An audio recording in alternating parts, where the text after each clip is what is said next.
டூட்டன்காமன் பண்டைய எகிப்தின் 18வது வம்சத்தைச் சேர்ந்த மிக இளம் வயது, சுமார் 9 முதல் 19 வயது வரை ஆட்சி பாரோ ஆவால். இவர் கிமு 1333 முதல் 1324 வரை ஆட்சி செய்தார். ஹோவர்ட் கார்ட்டர் பிரிட்டனை சேர்ந்த தொல்பொருள் ஆய்வாளர். அவரது வாழ்நாளில் பெரும்பாலான ஆராய்ச்சிகளை எகிப்தில் மேற்கொண்டவர். 1922இல் எகிப்தின் நைல் நதியோரம் இருக்கும் தீப்ஸ் பகுதியில் தனது ஆராய்ச்சிகளை மேற்கொண்டிருந்தார் ஹோவர்ட். சில வாரங்கள் தேடியும் எதையும் கண்டறிய இயலவில்லை. அங்கிருந்து கிளம்பலாம் என்று முடிவெடுத்தார்கள். தங்குவதற்காக போடப்பட்டிருந்த கூடாரங்களை எல்லாம் கலைத்துக் கொண்டிருந்தார்கள். அப்போது அங்கே தண்ணீர் சுமந்து வந்த எகிப்திய சிறுவன் ஒருவன் கல் தடுக்கி கீழே விழுந்தான். என்ன கல் இது என்று குழுவினர் அந்த பகுதியை கொஞ்சம் தோண்டினர்.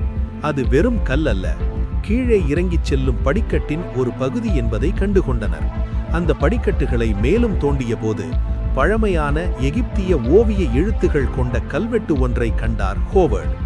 நிச்சயம் இது ஓர் அரசரின் கல்லறையாகத்தான் இருக்க வேண்டும் என்று உணர்ந்தவர் லார்ட் கார்னர்வோனுக்கு இது குறித்து தகவல் அனுப்பினார். கார்னர்வோன் பிரிட்டனின் பெரும் பணக்காரர். ஹோவர்டின் ஆராய்ச்சிக்கு நிதி உதவி செய்து கொண்டிருந்தார். அவர் 2 வாரங்களுக்கு பிறகு அங்கே வந்து சேர்ந்தார். ஹோவர்ட் கார்னர்வோன் தலைமையில் அவர்களது குழுவினர் அந்த பகுதியை தோண்ட ஆரம்பித்தனர். கதவு ஒன்று புலப்பட்டது. அதை திறந்து உள்ளே செல்ல பயந்தார்கள். காரணம், இந்த கல்லறையை திறந்து செல்பவர்கள் சிங்கம், குதிரை, நைல் நதியில் வாழும் முதலையால் மரணமடைவார்கள் என்று அங்கே மிரட்டலான ஒரு குறிப்பு எழுதப்பட்டிருந்தது. எகிப்திய சிறுவன் ஒருவனை உள்ளே அனுப்பினார்கள். அவன் உள்ளே சென்று உயிரோடு திரும்பி வந்தான். பின்பு ஹோவர்ட் கார்னர்வோன் குழுவினர் உள்ளே சென்றார்கள். அது ஏராளமான புதையல்களை கொண்டிருந்த ஓர் எகிப்திய அரசரின் கல்லறை. அந்த அரசரின் பெயர் டூட்டன்காமன். கிமு 1333 முதல் 1324 வரை ஆட்சி செய்த எகிப்தின் 18வது வம்ச அரசர் டூட்டன்காமன் தனது 9வது வயதிலேயே பதவியேற்றார். அவர் 19வது வயதில் இறந்து போனார். மோசமான எலும்பு முறிவு, கடுமையான மலேரியா என்ற இறப்புக்கு சில காரணங்கள் முன்வைக்கப்படுகின்றன. எகிப்திய மக்கள் தங்கள் அரசர்களை கடவுளாக வழிபடும் நம்பிக்கை கொண்டவர்கள். இறப்புக்கு பிறகு அந்த அரசர்கள் தங்களது மறுவாழ்வில் சகல வசதிகளுடனும் வாழ வேண்டும் என்பதற்காக ஏராளமான நகைகளையும் பொருட்களையும் கல்லறைக்குள் வைத்து புதைக்கும் வழக்கம் வைத்திருந்தார்கள். அப்படித்தான் டூட்டன்காமனின் உடலும் நீண்ட காலம் கெட்டுப்போகாதபடி மம்மியாக்கப்பட்டது. ஏராளமான செல்வங்களுடன் அவரது உடல் புதைக்கப்பட்டு பிரமிடு உருவாக்கப்பட்டது. 19, 20ஆம் நூற்றாண்டுகளில் எகிப்தில் ஏராளமான தொல்பொருள் ஆய்வாளர்களும் புதையல் வேட்டைக்காரர்களும் பிரமிடுகளை தேடும் பணியில் தீவிரமாக ஈடுபட்டிருந்தார்கள். ஏனென்றால் கிடைக்கும் செல்வத்தில் பாதியை அதை கண்டடிப்பவர்களே வைத்துக் கொள்ளலாம் என்று அனுமதி வழங்கப்பட்டிருந்தது. இன்னொரு பக்கம் கொள்ளைகளும் பிரமிடுகளை கண்டறிந்து சூறாயாடிக் கொண்டிருந்தார்கள். இப்படிப்பட்ட சூழலில்தான் சுமார் 3200 வருட பழமையான டூட்டன்காமனின் கல்லறை ஹோவர்டால் கண்டுபிடிக்கப்பட்டு திறக்கப்பட்டது. எகிப்தில் கண்டறியப்பட்டதிலேயே முழுமையான முக்கியமான கல்லறை இது. சரி, டூட்டன்காமனின் கல்லறையில் கண்டெடுக்கப்பட்ட செல்வம் என்னென்ன? டூட்டன்காமனின் முகமுடி, அதாவது புதைக்கப்படும் எகிப்து அரசர்களின் முகங்களை உலோகத்தில் அழகான முகமுடியாக செதுக்கி மம்மியின் மீது வைத்து பொருத்திவிட்டு சவப்பெட்டியை மூடிவிடுவார்கள். டூட்டன்காமனின் முகமுடி முழுவதும் தங்கத்தால் ஆனது. குள்ளநரியின் முகம் கொண்ட அனுபிஸ் என்ற கடவுள் சிலை. கல்லறைகளை இந்த கடவுளே பாதுகாப்பார் என்பது எகிப்தியர்களின் நம்பிக்கை. டூட்டன்காமனின் முகவடிவம் கொண்ட 4 ஜாடிகள். இவை ஒவ்வொன்றிலும் அரசரது உள்ளுறுப்புகள் பத்திரப்படுத்தப்பட்டிருந்தன. மறுபிறவியில் அரசர் அந்த உறுப்புகளை பொருத்திக் கொள்வார் என்பது அவர்களின் நம்பிக்கை. எகிப்து வெப்பம் நிறைந்த தேசம் அல்லவா? கல்லறைக்குள்ளும் வியர்க்கும் அல்லவா? எனவே தங்கத்தாலான கலைநயம் மிக்க விசிறி ஒன்றும் அங்கே வைக்கப்பட்டிருந்தது. செனட் என்ற சதுரங்கம் போன்ற விளையாட்டு பலகையும் அதற்கான காய்களும் வைக்கப்பட்டிருந்தன.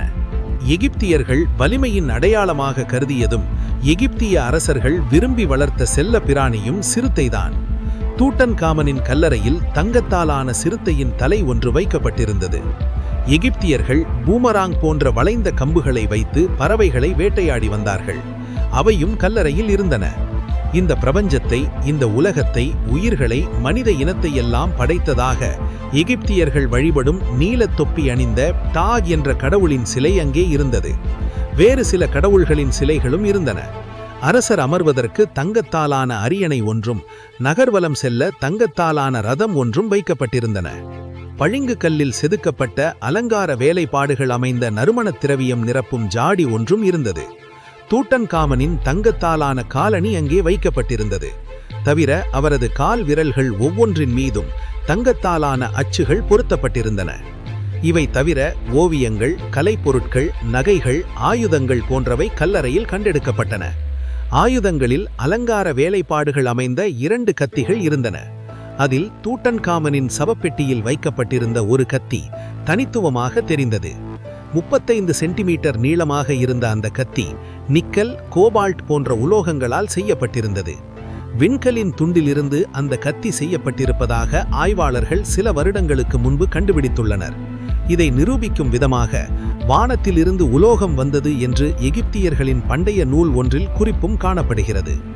இத்தனை 1000 வருடமாகியும் தூட்டன்காமனின் விண்கல் கத்தி துருப்பிடிக்கவில்லை. அப்போதே உலோகத்தை வார்க்கும் தொழில்நுட்பத்தில் எகிப்தியர்கள் சிறந்து விளங்கியதை இந்த கத்தி உறுதி செய்கிறது.